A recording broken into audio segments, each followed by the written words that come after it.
Welcome to Achieving Success. I'm Dan Sherman. This is Traci Cleary.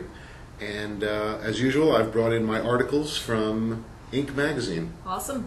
Always good stuff. It is good stuff. Now, here's an article about a company that started. It's called 3fluidounce.com.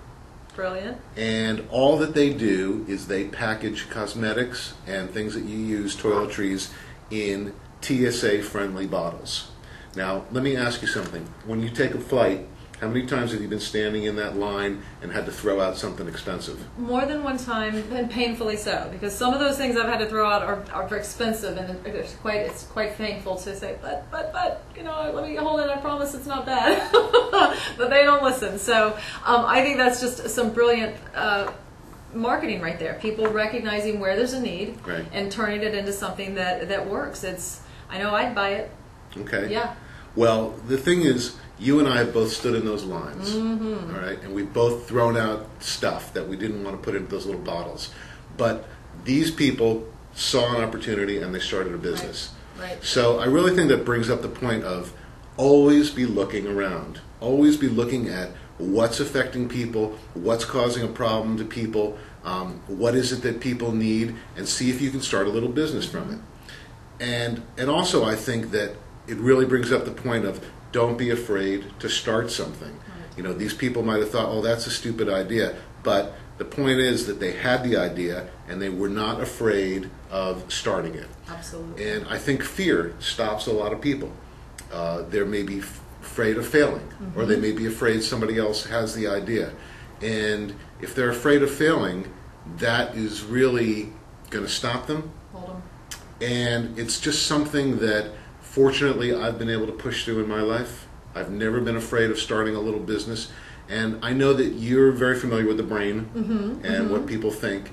And I just wonder, from your point of view, what is it in people's minds that creates that fear of going out and maybe fear of failure, and what can we do about it? Well, I think you kind of said it there, and then I'm going to ask you something too, because obviously we have this fear of failure or fear of success, and on both sides of that equation, what you end up dealing with is how am I going to be perceived by others in the end. So if I go out there and I put this idea out there and people think it's stupid, then if I'm too worried about other people's opinions of me, then I'm going to feel bad about myself or possibly look like an idiot. So a lot of times it's easier to just hold back than it is to take the risk of putting your ideas out there in public to have other people judge them and possibly say they're not good.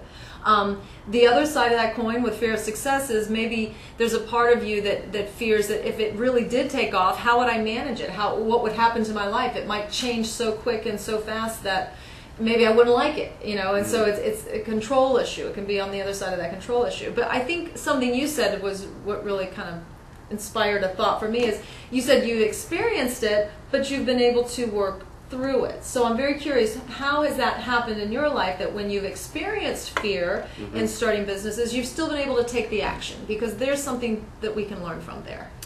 I think basically I have started little businesses that maybe were not financially successful, and I've noticed that nothing terrible has happened to me.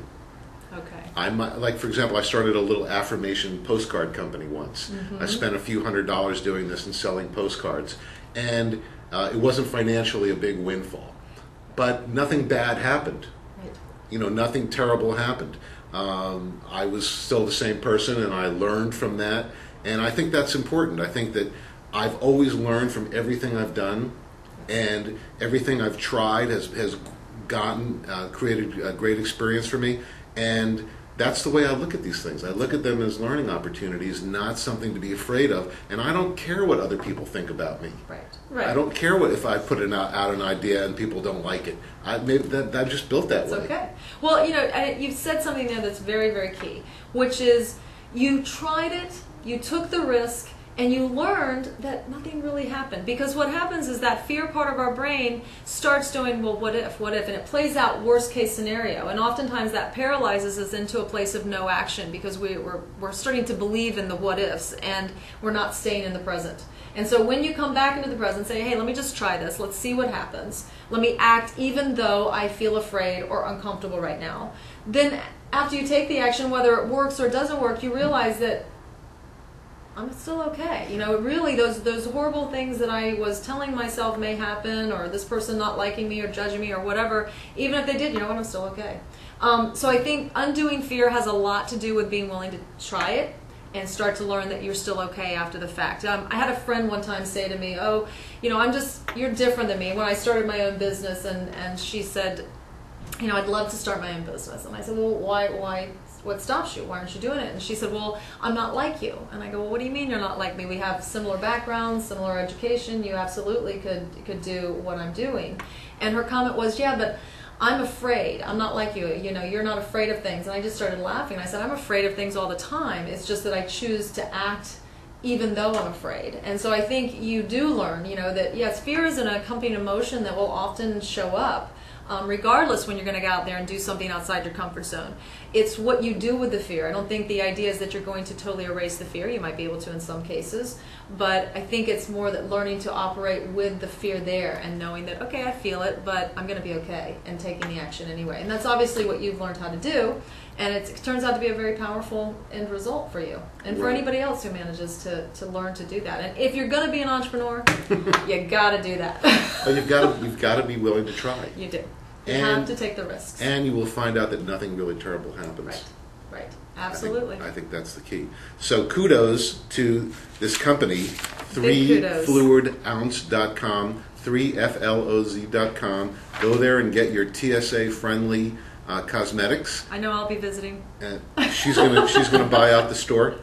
And do not be afraid to try something new, to start a little business like this. I promise you nothing really terrible is going to happen to you.